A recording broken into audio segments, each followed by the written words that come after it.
Very good morning. Jai Shri Krishna Guru. Thank you for joining Shri Guru Charitra Parayan. Om Shri Guru Bhyo Namaha, Om Shri Ganeshaya Namaha, Om Shri Saraswatai Namaha, Om Shri Guru Dattatre Namaha, Om Shri Mahalakshmi Namaha. Guru Brahma, Guru Vishnu, Guru Devo Maheshwaraha, Guru Sakshat Parabrahma, Tasmai Shri Guruve Namaha. Shri Guru Charitra Parayan. Today we'll begin with a new chapter, that is chapter 13, Narasimha Saraswati's Healing Touch. This chapter describes the visit of Guru Nath along with his disciples to his parents at Karanjapuri. From there, he again sets out on his itinerary. At Vasar Brahmeshwar, Guru Nath cures the chronic stomach ulcer of a Brahmin who was about to kill himself, being unable to bear the excruciating pain of the ulcer. Namdarak said to Siddha Yogi that listening to the Guru's life story, he felt that it was like drinking nectar. He pleaded with Siddha not to stop the narration but to continue with it. He said he was particularly eager to know any incident relating to Shree Narasimha Saraswati during his stay at the holy Prayaga and where he went thereafter. Siddha then continued his narration.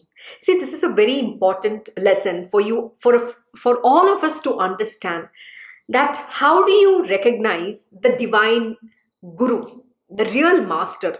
See, the Charitra, like yesterday I explained, Guru Charitra. Charitra means the nature of this real master, the qualities, the attributes. How do you recognize? Especially for those who don't have a guru. I'm talking about a real master. How do you seek a guru? When does the guru come, finds you? It's not you finding the guru. Yes, you have to seek the guru, because without the guru you cannot realize God. So that is very well understood and it is well established in Guru Charitra.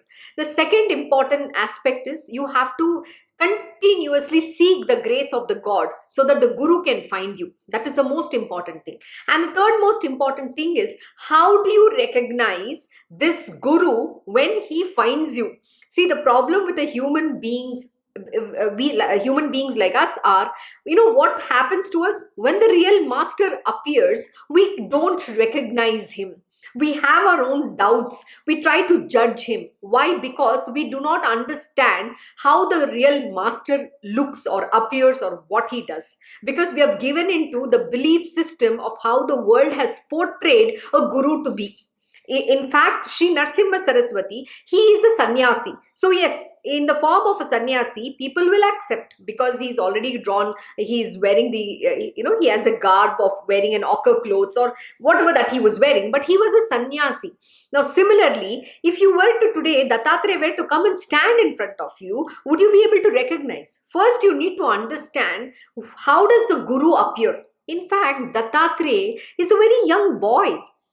He's not the way you think, or you have an image of him. He has a three head, with four hands, and then he has those three four dogs and a cow. Of course they are his representations, definitely, but when the Lord himself has to appear, he's not going to come in that form. So you need to understand how to recognize this divine master when he appears. That is why I keep telling you all that please don't go by what is portrayed in this world. That is only to, it's a make believe. That is not what it is. And that is what is being explained in this Guru Charitra. How do you be a Guru Bhakt? For those who have the real master with you, how do you become an ardent devotee of the Guru and the Lord? And for those who are on the path of seeking, how do you seek? And when you get that grace, and when the Guru appears in front of you, how to recognize him and go ahead on the path. See, it's very easy for people to go off astray. Why? Because we already have a preconceived notions. Our mind has created certain images, and it's going to accept or not accept. So it's already formed a judgment. Oh, this is how the Guru has to look, or this is how the Lord has to look. If it doesn't conform to its imagination or the image it has created, then it will reject. So what happens? You are the loser. So don't go by the preconceived notions of your mind. And here, please understand how to recognize the master, how to seek the guru. And for those who have a guru, please understand how to attain the guru bhakti, how to respect the guru, how to follow his command, and how to do seva. Seva means service unto the lotus feet of your guru. So these are the aspects of Guru Charitra. I hope you got a gist of why we are doing what we are doing, and most important, what is that you need to take from this. Okay, so now we'll begin the story. Many more disciples flocked to Narasimha Saraswati at Prayaga. Some of them were Bala Saraswati, Krishna Saraswati, Upendra Saraswati, Madhav Saraswati, Sadanand Saraswati, Dhyana Jyoti Saraswati, and also Siddha himself. He was day in and day out engaged in giving spiritual discourses and upadesha to people and drawing them and guiding them on the spiritual path. Just as during infancy, he changed a piece of iron into a block of gold, now he was transforming men of clay into spiritual gems. Absolutely. This is exactly what the real master does.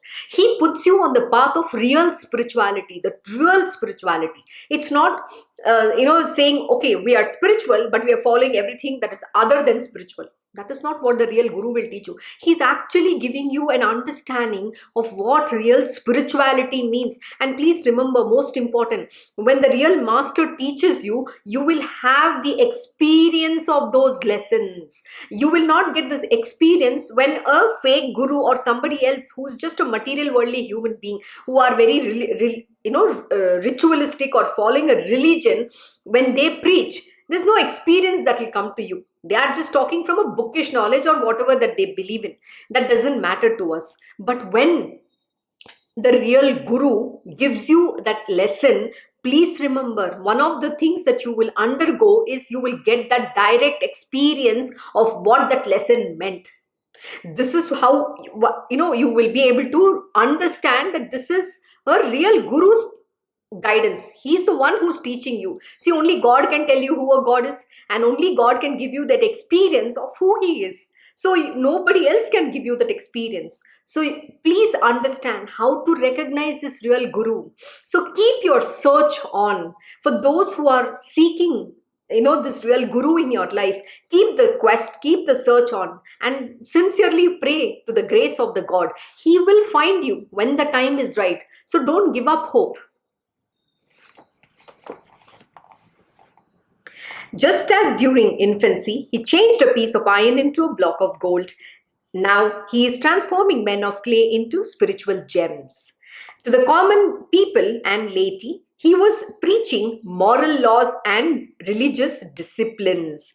See, it's very, very, perfectly explained. What does he teach to a common man? To the common people and laity, he was preaching moral laws. Why moral laws? Because we have to follow our dharma. We have to live our values, and the moral conduct is extremely important. And religious disciplines so that we follow the path of dharma, the goodness, the truth, everything that is prescribed in our Vedas and Shastras, and that which we stand for. We cannot go on the path of adharma or unrighteousness. So the gurus always teach this to a common man. To the Jignasu, he was imparting Vedic wisdom. So to the Jignasu who need to understand the Vedas, he was imparting Vedic wisdom. To the Sadhakas are the seekers. He was giving yogic instruction and guidance and spiritual enlightenment. Sadhakas are one who are seeking that spirituality.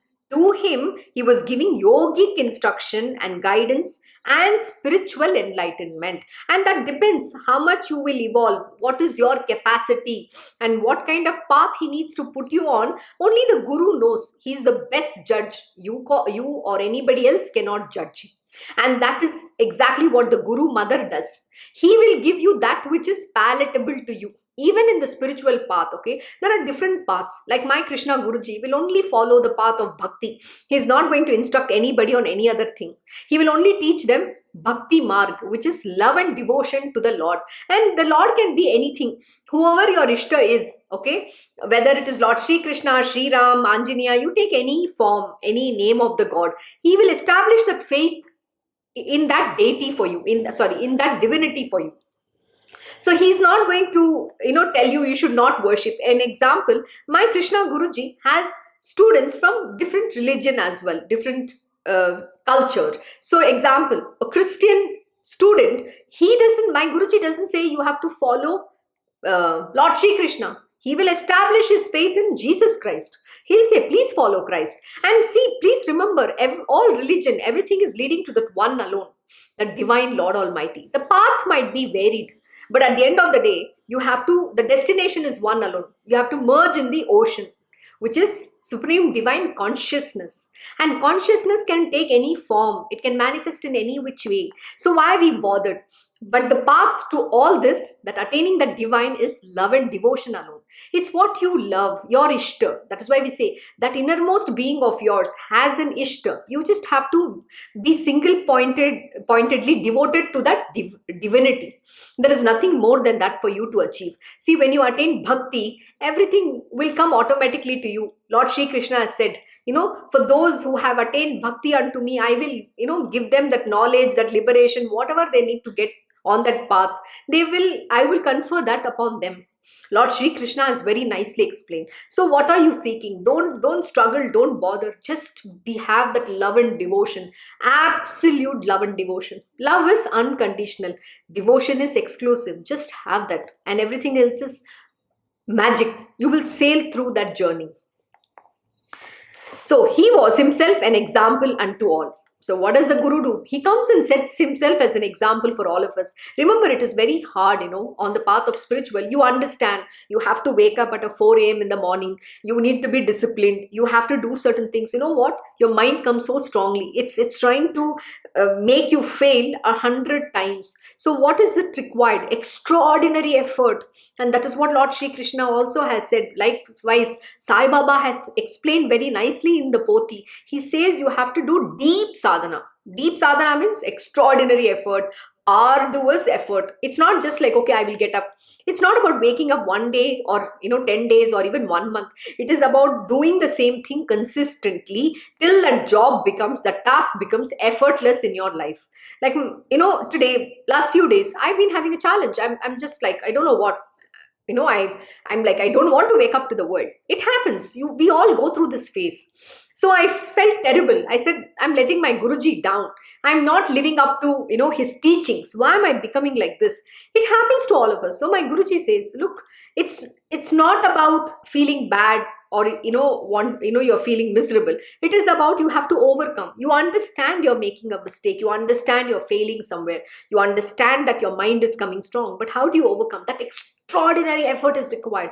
That is where you will have to rise above.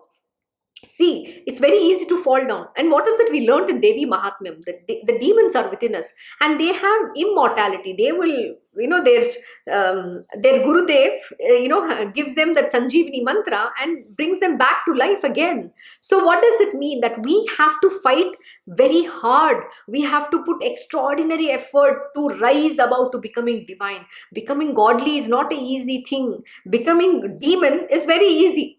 And you can go back into that gutters. So no, why are you failing? So okay, yes, you've not woken up, you have not been able to do certain things, you have not been able to keep up your time, you're becoming indisciplined, but make that effort, break that, overcome that. It's possible. Like Lord Shri Krishna says, why fear when Baba said this, why fear when I'm here?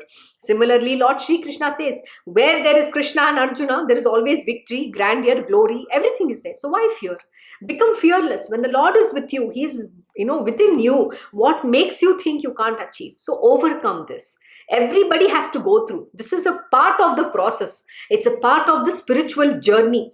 So yes, there are some days you're going to feel mighty pleased, you're going to feel great, you're raring to go and conquer this world. And there are times when you're going to be absolutely feeling, why the hell am I living on this earth? So all these things happen. We go through different stages, but the process, the journey is very beautiful. Yes, it feels terrible. It's tough. It's not easy, but walk that path. That path is very beautiful. You will learn a lot of things on the way, and you'll understand how everything is happening for the good alone. That is the truth. No, there is no bad. There is nothing bad happening. Please remember, we think there are certain things are favorable, certain things are unfavorable events in our life. But no matter what they are, everything is happening for your good alone. And in everything, there is a progress. Yesterday, I was trying to say something. I think I did not complete this. What I was explaining yesterday was in one of the when we were doing a story about the guru, I was trying to describe how the great master works. How do you recognize him? See, in his world, he's actually he has so different ways of teaching you the lesson, and it's not just for you. There'll be other people around you who needs to get that lesson. So the guru's way is in that one event or one incident, or in that whatever the leela, the leela that happens, in that there is well-being for everybody. Can you believe this? In the Guruji's world, there is nobody right and nobody is wrong. He understands the fact that we are all fallible human beings, because right now we are going through the process, and he understands we are going to make mistakes, we are going to fall. So the way he will teach everybody is in that same incident, everybody is going to get their lesson. What does it mean? It means is the guru cares about everybody's well-being. It's not just one person is progressing, everybody is progressing simultaneously. This is the truth you need to understand. He might show, oh, see, that person is not getting anything. But what you don't seem to understand is that person will only get that much which is required for him to progress or for her to progress. So the way he'll make you think, oh, you're the only one who's getting it. No, it's not that actually. On the contrary, you need to understand the guru, the great master, is taking care of everybody's progress. He understands what is good for each one, and that much he will bestow upon them. So even in whatever, when we have this, when we think that somebody is our enemy, somebody is our friend, somebody is our foe, we have all sorts of feelings in ourselves against people. Now, what he will do is, he means he doesn't die. He doesn't have to lift the finger. Please understand, when I say he, it is not necessarily that the Guruji does. The events happen around him. The universe makes those things work in such a way that everybody is going to get their lesson. That is how the great master works. And most of the time, not most of the time, all the time, he talks to your mind. Why? Because he wants you to overcome your mind. So he's feeding your mind to see how much your mind is going to react. Are you going to be able to control your mind, or are you going to give in to the petty nature of your mind? The mind has its own mind. Please understand, the mind has its own nature too. So when you know this, you should be able to control and not fall committing the same mistake.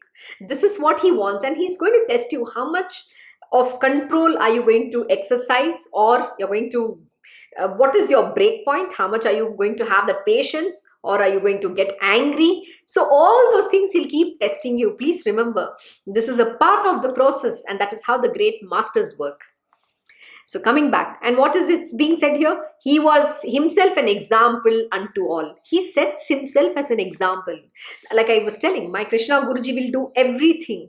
He'll teach us practically by living the lessons himself. He will set himself as an example so that we all can follow. My Guruji, I don't know when he sleeps. I've hardly seen him sleeping, okay? He's reading for 8 hours, he's doing satsangs, he's doing every other thing. 24/7 he's awake. I don't even know when my Guruji even gets a little bit of sleep. It's amazing how he works. You know what? You'll understand that when you're the great master, the one thing that they would have overcome is sleep. They would have conquered sleep. And in fact, in Baba's Poti, in one of the lessons, Baba says to one of his disciples that when you can't sit for a little bit and press my feet, you're falling asleep. You're just falling asleep. So what makes you think you will be able to sleep in my Baba had this tiny bed only which Baba would be able to sleep on that. So you think you're capable of it? No, you can't even overcome your sleep. So this is to tell you that one of the things that the great gurus or the Lord Almighty has conquered is the sleep. And sleep is a great thing to conquer. You know why? Because that is tamasic. It puts you into inertia. in letharginess. It says, oh please, you can sleep a little bit more, you need more sleep. This is what happens, and we are in the Kali Yuga, and we have to overcome this. And who is this demon within us? Mahishasur, who is lethargy, inertia, tamas. Do you remember? This constantly keeps rising above. He keeps waking up, sometimes, and then puts you, when you least expect it, you're failing. And then you need to recognize who's the demon working within you. And when you understand, then you have to overcome, you have to conquer, you have to fight. Please remember, the grace of the Lord is within you. All the Astra Shastra is within the Devi within you. The Devi Mahatmyam is you. How you empower yourself rests within you alone. So every scripture is teaching the same thing. There is nothing outside of this.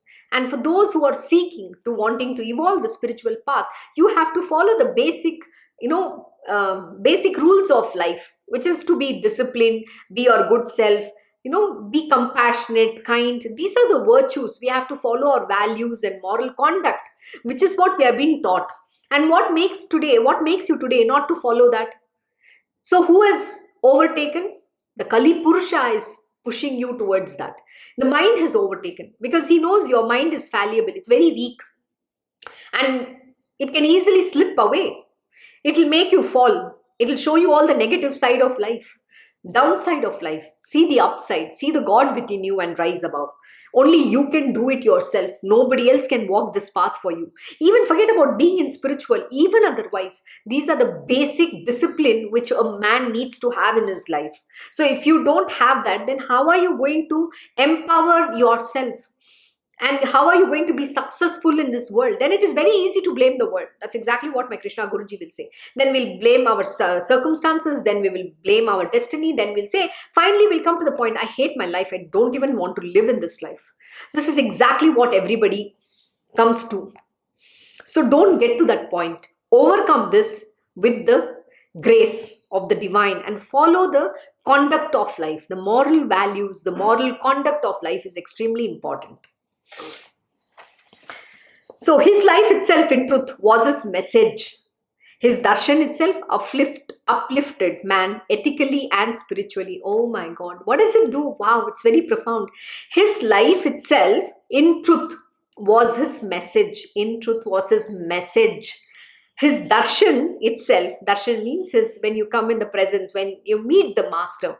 His darshan itself uplifted man ethically and spiritually. How beautiful. Actually, yes. When you meet the great divine beings, just coming in their presence transforms us. Just their look, their one touch. They don't even have to touch. Just being in their presence. The ones, when they say, when you cast a glance on the being, on the divine, on anybody, when their glance falls on you, that is a grace. It purifies you. They don't even have to touch. So just the grace, that one glance will create magic. That is what he's saying. His darshan itself uplifted man ethically and spiritually. How profound is that? See, these are the qualities of this great guru, the nature. You need to recognize them. There's magic happening when you are around them. You don't understand. Your inner being is purified. Whatever your bad thoughts, evil thoughts, they're all being thrown out. That's what happens. It was nearly 36 years since Narasimha Saraswati left his parental home, and his parents were anxious and pining to see him. As per the promise he made to them, he thought he should give them the joy of seeing him. He came to Karanjanagar along with his disciples.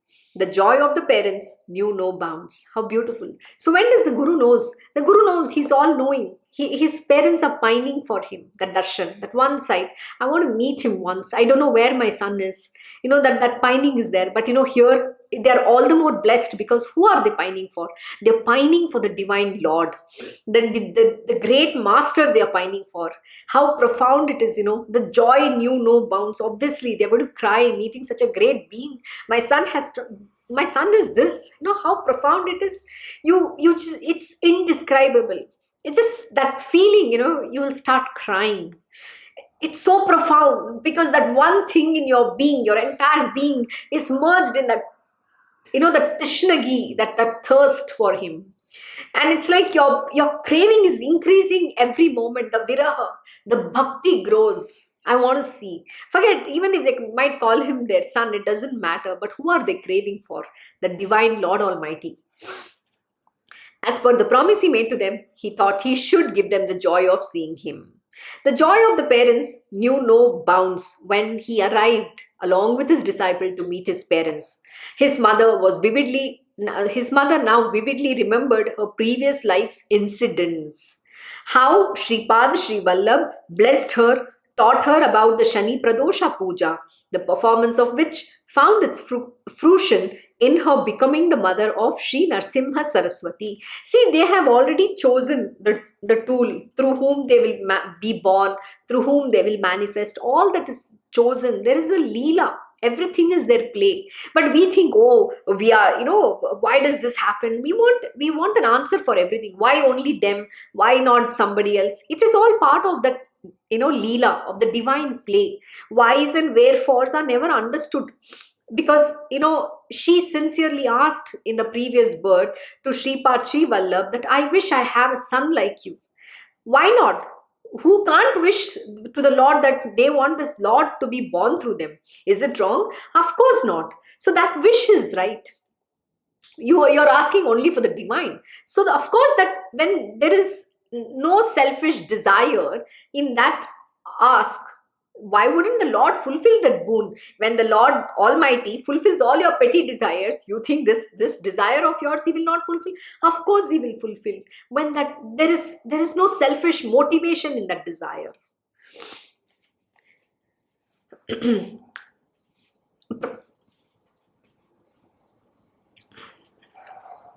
How Shripad Sri Vallabh blessed her, taught her about the Shani Pradosha Puja, the performance of which found its fruition in her becoming the mother of Sri Narasimha Saraswati, who was none else but the reincarnation of Shripad Sri Vallabha Deva.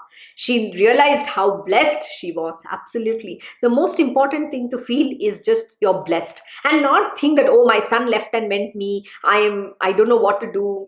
Those kind of thoughts is not going to lead you anywhere. On the contrary, when you feel blessed that yes, the Lord has manifested in my house, he has born through me, that itself is a great blessing. What more can you ask for in this world? Sri Narasimha Saraswati told his mother that she might not have been happy about his having taken to sannyas ashrama because of her love for him. Absolutely, every mother is this. See, even though Maya Yashoda was shown by Lord Shri Krishna, and when he was a child, he showed many miracles. But yet, for Yashoda Maya, Lord Shri Krishna is her son. She can't understand that he's a great Lord Almighty and he belongs to this entire universe. For her, that son remains her son. But doesn't matter. You know why? That is the bhav. That's one of the aspects of devotion. Ashta bhav, we say. In that aspect of devotion is that my Lord is my son. He is my son. But you can't own your son. Please remember, when the Lord is your son or your husband or your beloved, you cannot own him. That is this beauty of it. And actually, it's the most sweetest thing that can happen. People don't understand or realize this. You know why? Because when you have that possession or that object with you, you're possessing, you're keeping it with you. But what is the use of keeping that object with you? Say, oh yeah, I own, I have it, I'm possessing it. No. But the sweetness is to crave for it. You know it is yours, yet you can't have it. How beautiful is that? You can never understand that love that grows for that, for the divine being, for that object, whatever you want to call. It's profound. It's amazing. See, in the material world, that love is very momentary. It's lived for a very short moment in time. Like we say, you love someone in your life, your boyfriend, girlfriend, whatever you call her, beloved. You give roses. You do so many things before getting married. Finally, what happens? The culmination is that you want to get married. Then the desire is fulfilled, and then there is no love after that. It's purely a material world crass relationship.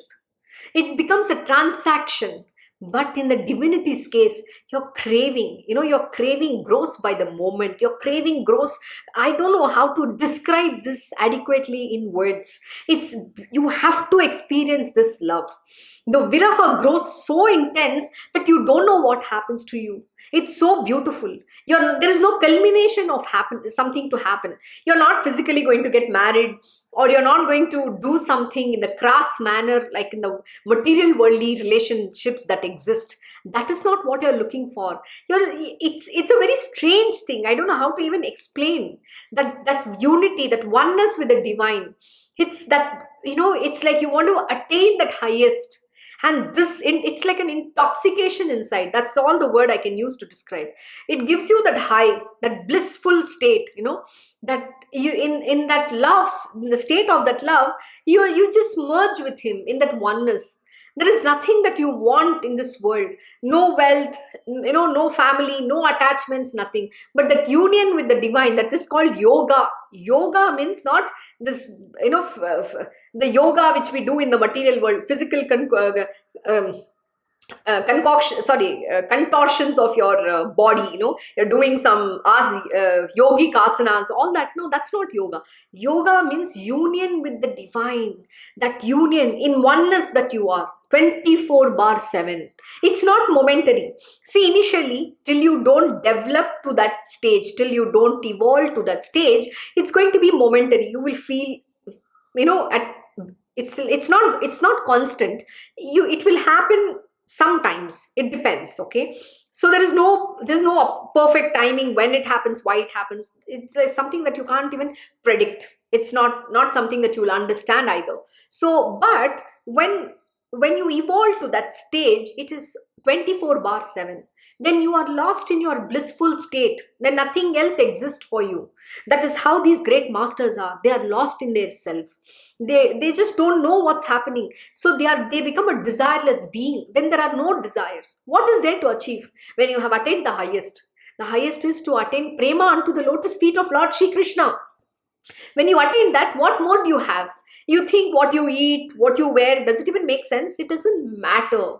You're not even going to pay attention to this body. You'll understand this body is only a vehicle, a tool in God realization. Beyond that, this body has no value. The importance, the significance that you have paid, given to this body, then you'll understand, oh, that's just, it was futile. How much of importance I have given to this body. Imagine, oh, we have to look fair. My skin has to look nice. I cannot have pimples. We will have to go do some things. We do all these things. But you know what? When the devotion grows, the beauty is what you see on your face is the inner beauty. It's the beautiful heart that you have, which reflects on your face. That is the real beauty. It's not about painting your face. Have you seen today people? Everybody does painting to their face. Where is the beauty? You're faking. Why do you need to paint? The natural beauty is the purity of your heart. The oneness with the divine inside you will give you that glow on your face. You don't need to wear any paint. There's nothing that you have to do. Did Mirabai, she was a princess. She was a great queen. Did she wear any fancy clothes? No. She became a saint. She just walked barefoot, being lost in singing the beautiful bhajans of Lord Shri Krishna. She was expressing her viraha to the Lord. How beautiful it is. She was completely lost. How sweet is that, you can't even understand. You have to be in that state, and then the most profound words will flow from your mouth. You want to express him in the form of your in a poem or through a song, through various things. That is how they write the abhangas or the beautiful bhajans of the Lord, expressing how beautiful the Lord is, expressing their anguish to meet the Lord, expressing their pain, expressing their viraha, saying, Lord, come and meet me. They are craving to see him. How beautiful is that? And what are we going to express in the material world? Imagine a husband and a wife today. They're sitting next to each other, but they are communicating through their phone. That is the day, and nobody wants to see each other, please. And especially, thanks to the pandemic, everybody's frustrated right now. They don't want to be there they don't want to work from home anymore because they felt disgusted, wanting to live 24/7, seeing the same face, or trying to, think about their children, their school, online school. Everything is frustrating them. They want this to end and they want to get back to office. Can you imagine? There was a time when we said, oh, it's so traffic, we have to go to work. But today, we have understood the value of what it means to going to work. We don't want to sit at home. It's claustrophobic. So that's what happens. But in the divine's case, when your viraha grows, it's so profound. So likewise, so Mirabai did not bother. She was just wearing a simple white color sari, a simple sari. She was walking barefoot. She didn't care to wear fancy jewelry. She was a queen. She was a princess. How beautiful was that? Even when she was offered the poison turned itself into Amrit. Lord Shri Krishna drank that poison. That is her bhakti. Can anybody move Mirabai today? Are there any Mirabais in this world today? No, we are so attached to our body. First, you need to overcome this attachment to your body, thinking that this is my body, I am great. What is all this? There is nobody great except the Lord Almighty.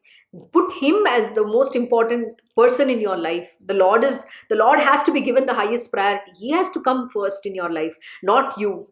That is what Ramakrishna Paramahamsa says. It has to be thou. Tuhu tuhu, not hamma hamma. It's not I, me. It's about thou. That is what is important. That bhakti has to grow. It's all about devotion. There is nothing else to attain in this world. Please remember, everything else is so crass. Imagine you have so beautiful sari, you have jewelry, you have everything. What use is it? Beyond a point, how much are you going to wear? How you'll wear it and you'll be satisfied, and then what? I want the next one. I want the next one. And what you do, you buy, you hoard, and then what happens to it? One day you will have to die and go. Somebody is going to enjoy that. So did you own? Did you eat it? No. Everything is meant for somebody. Like my Krishna Guruji was explaining last week as part of Uddhav Gita. He said, man runs behind his possessions. He wants to save every penny so that he could save that money in his life. For what? Why are you saving? You should live your moment. If you have some small desires, fulfill it right then and there. Why do you want to live in that feeling of, my desires were not fulfilled? Even Ramakrishna Paramahamsa ji, when he had a desire to, wear a shawl which had a zari border, and then he said to Mathur Babu, please bring this shawl for me. You know what he did? He draped this, he wore that shawl for like 5 minutes and then removed it and just threw it away. It was just a fulfillment of the desire. Because you should not die with any desire. Why? Because again, you have to be born again to fulfill that desire of yours. So today, who are you saving for and why are you saving? You think it's because of you that somebody is going to value what you have saved? Nobody is going to value what you have. Because that was valuable for you. People will only want your money. They want your wealth. So why are you saying, in India, there's a very standard way how people talk. Oh, I saved every penny. I didn't even eat the basic peanuts on the street. I didn't buy, even though it was just a 10 paisa. 10 paisa is in Indian currency back then. 10 paisa, some 1 cent or something like that. 10 cents. I didn't even eat the peanuts. I saved so that my children can do well. Who's asking you? You think your children are incapable? God has made provisions for everybody. So why are you thinking you are responsible for anybody's life?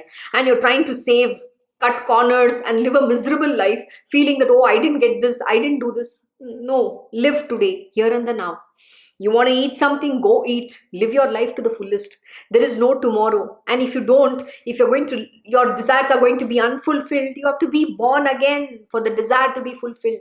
Why are you living a life like that? And please, and to others who want to hoard so much, there is no use. I was recently watching a very interesting video which is showing about the wealthy people, the Asian wealthy people, super rich people.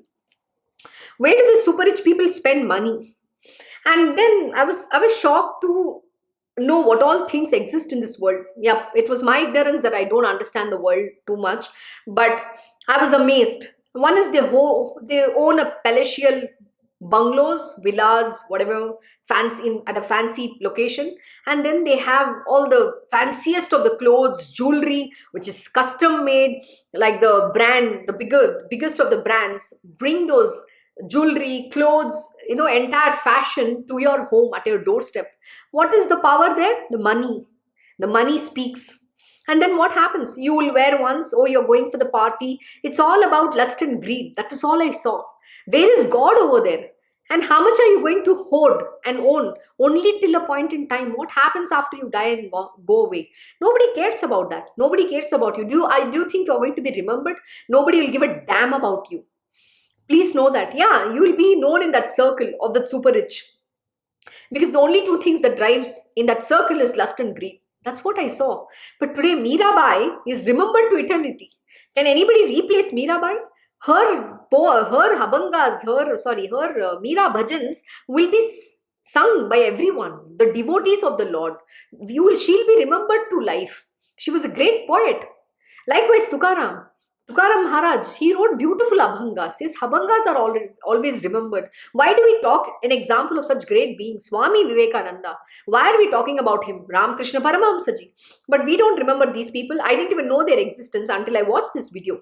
And then they were telling where the super rich spend. There's a perfume bottle which cost about $13,500. I was like, oh my God, why would you need something like that? And that whole bottle was studded with diamonds and gold, and that whole bottle was custom made. And I believe you can choose the kind of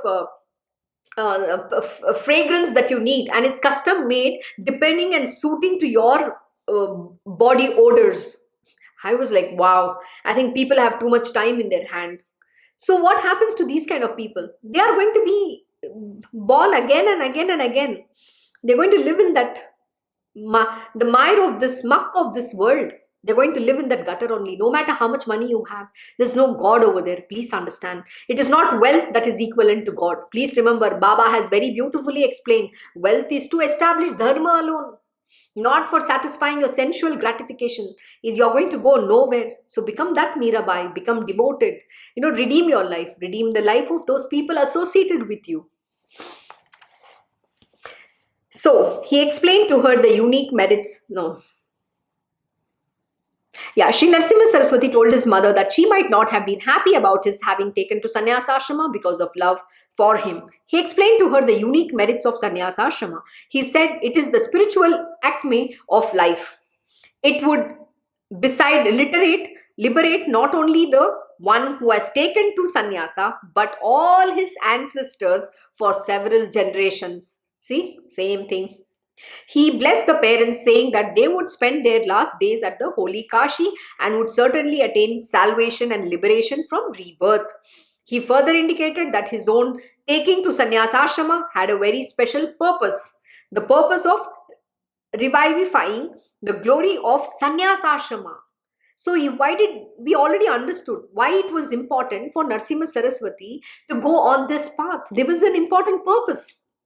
For reviving the sannyasashrama dharma, that people have to become sannyasis, those who are meant to be. So he was establishing this, how to take sannyasashrama, why sannyasashrama was important, because that was the need of the hour at that time.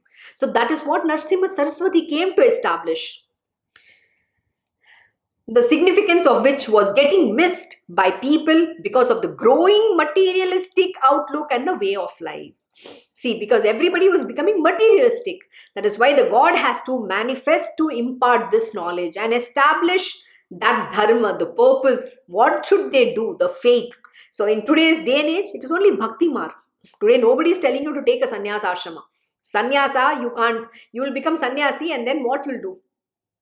You'll still be thinking about, I want food, I want good clothing. See, today people don't have the capacity to become a sannyasi. Even though you can don an ochre clothes, you're still not a sannyasi. Let me tell you this much. Narahari's mother, Amba Bhavani, had a daughter born to her after Narahari left home. Her name was Ratnabai. After her marriage, she approached Narasimha Saraswati and prayed that she be saved. She said the problems of life were almost crushing her. Narasimha Saraswati told her that the duty of a woman was to serve her husband, considering him as God. These were those times, not today. Today, no woman thinks that her husband is a god. On the contrary, today's husbands are nothing but servant, husband material they have become. Sorry, this is the word I coined. They've all become the servant doormats, You better serve your wife, not the other way around. That alone is sufficient for a woman to attain salvation, he said. He also foretold that her husband would be taking to sannyasa, but very very much late in life, after both of them had become fairly old. He further said that because of some of the sins committed by her in her previous life, she was destined to suffer in this life from a dreadful disease, skin disease, but also but that also will be late in life. He told her that she could, however, overcome it if she made a pilgrimage to the holy Papavinasini Tirtha near Gandharvapura, that is Ganagapur. He assured her that she would have his darshan at the time of her death and she would attain salvation. See, this is how the great beings bestow the grace. In this, what is Sri Narasimha Saraswati saying? Please remember, he has emphasized a very important point. He actually recounted what is the life of his sister going to be, what are the things that is going to happen, and most important, he touched upon saying that she will be suffering some of the sins because of her destiny, because of her previous karma, but he promises her salvation in this life. So that is what is important. And he also gives her a remedy how to overcome the sins when the destiny comes into play, which is she is going to suffer from a dreadful skin disease. And then he gives a remedy also how to overcome that. The only way is to do your prayers. Pray. The only is take refuge unto the lotus feet of the Lord. There is no other way. There's no other salvation besides this. And then he also grants her that, saying that she will get liberated. As almost everyone in the town wanted Sri Narasimha Saraswati to visit their homes for bhiksha, it is said that he took many forms and blessed each house. By accepting bhiksha in the span of few days, he stayed in the town. Absolutely. See, remember, it is very important to to have the grace of this guru. When they accept bhiksha from you, remember they are doing a big favor. You know what's the favor? They are taking away your karmas. They're redeeming you. They're giving you that blessing and grace so that you can evolve, whether it is on spiritual or whatever that you have to evolve, you will evolve. So please be very grateful when these great masters visit your home. Treat them like God Almighty. Don't treat them like ordinary human being. Give them the utmost respect, because it's very rare to have the guru coming to your home. And please remember, sometimes these gurus, they might come, and if there is something wrong there, they will not even touch the water. So don't get their prakop. Prakop means don't fall for that anger of theirs.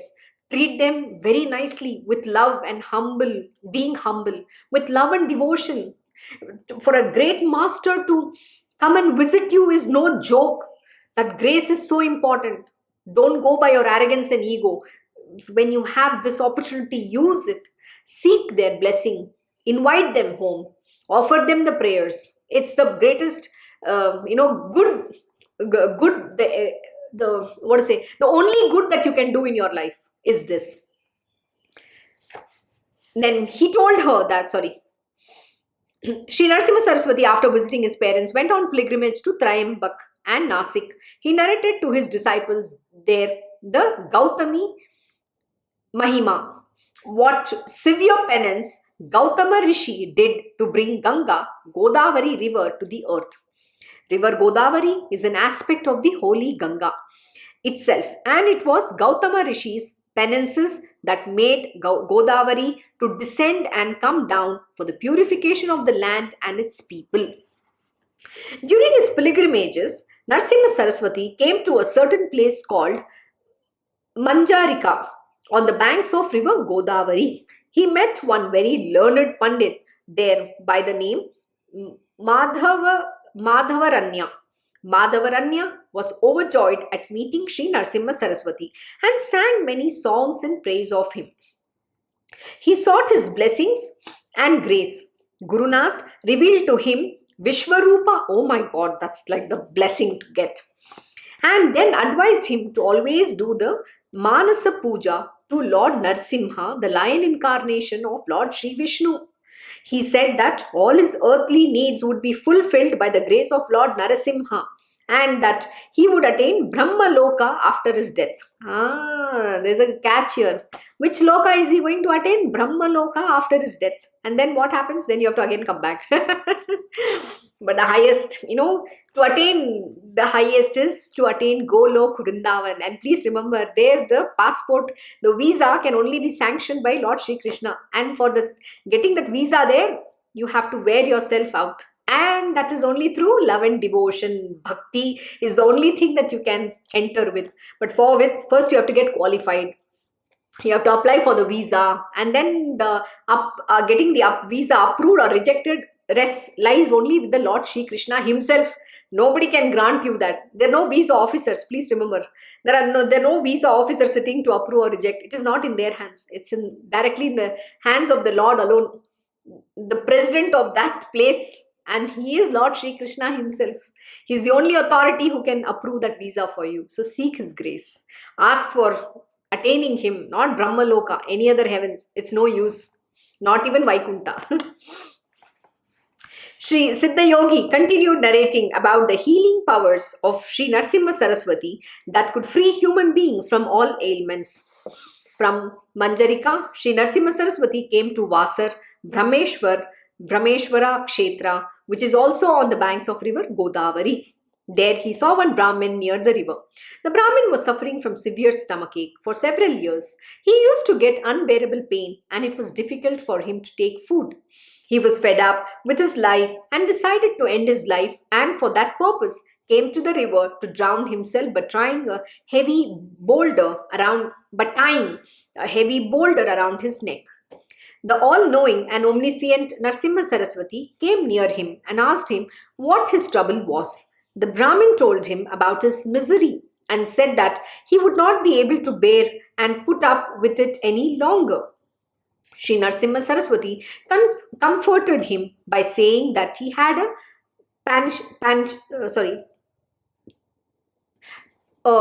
a unique remedy for him, and he would be free from the ailment soon, and he was not to worry himself about it any longer. Just at that juncture, the Gramadipati of the place, a Brahmin of Kaundinya Gotra and by the name Saimdev, and had come to the river for his bath. Seeing Sri Narasimha Saraswati, Saimdev was overjoyed, and he prostrated at Guru Nath's feet and started singing praises of him. When Saimdev requested him to come to his house for food, Guru Nath told him to invite the ailing Brahmin also for food. Saimdev said he was afraid that the Brahmin might die if he fed him, and he would then incur the Brahmahatya dosha. He had hardly taken food yesterday, and he is almost in the death pangs. Now, any food is almost like poison for that poor Brahmin, commented Saimdev, thus expressing his apprehensions for inviting the Brahmin also for food. Guru Nath told him that he need not have such apprehensions any longer. Please remember, the ways of the masters is incomprehensible, indescribable, inscrutable, unfathomable.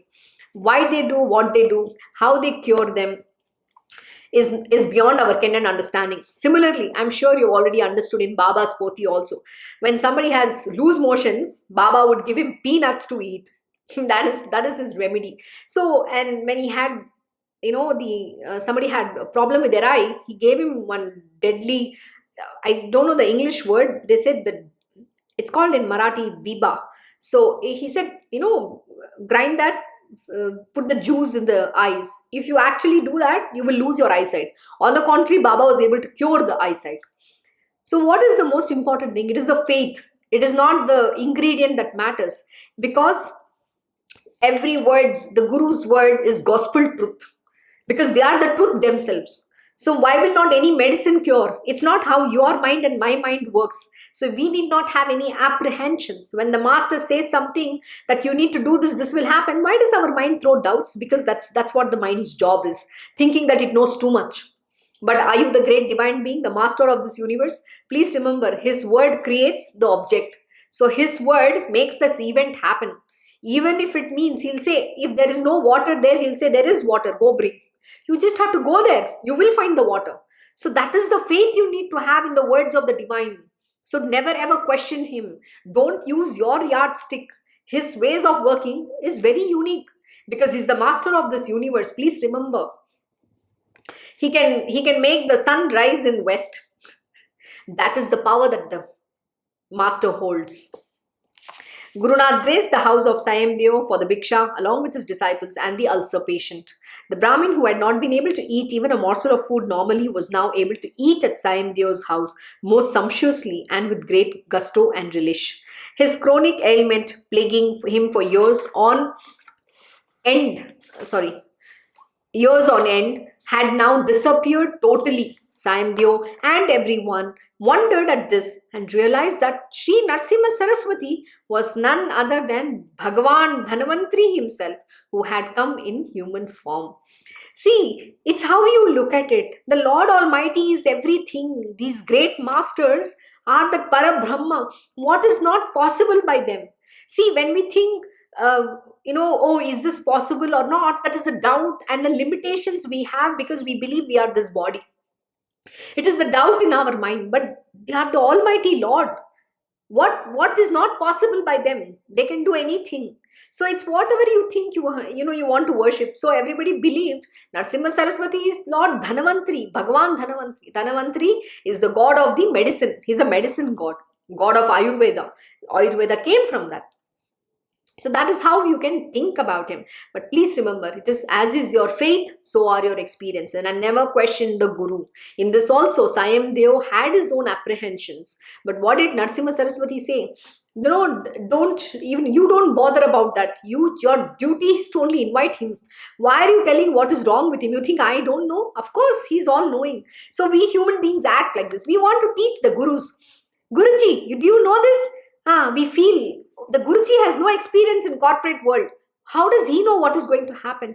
Because we always still put that limitation. We don't understand that he's the master of this universe. He's knowledgeable. He's all knowing. He knows how this world works. Do you know? Of course not. You don't even know what is happening today. Then how can you understand the nitty-gritties of the workings of the world? You can't. Only the master who is all knowing, the master of this universe alone will know that. So please understand and never question and doubt your Guru. If your Guru says, do this or eat this, just eat it without any question. And that itself is a remedy. That is the cure. And when you follow him to the T, everything will work magical in your life. And just have that Shraddha, Saburi. Faith is the most important thing, and have love and devotion. Guru Bhakti is the ultimate way to having God realization. When you have that Guru Bhakti, God will be pleased and you will be able to realize Moksha Moolam Gurur Krupam. Seek that grace and have that absolute Bhakti at the lotus feet of your Gurudev. With this, we end today's chapter. Thus ends the 13th chapter of Sri Guru Charitra, describing the miracle of the stomach cure of the Brahmin by Sri Narasimha Saraswati. Glory to the all-merciful, the omnipresent and the ever-responsive Guru Nath. Thank you for joining Sri Guru Charitra Parayan. Wishing you all a very happy Guruvar. Om Shri Mahaganapate Namaha. Om Shri Gurudev Datta. Om Shri Sachidananda Sadguru Sainath Maharaj Ki Jai. Om Namo Bhagavate Vasudevaya. Digambara Digambara Shripad Vallabha Digambara. Om Shri Krishna Guru Nathanatha Shri Guruve Namaha. Om Devi Durgaya Namaha. Om Shri Krishna Arpanam Namastu. Krishnam Vande Jagadgurum.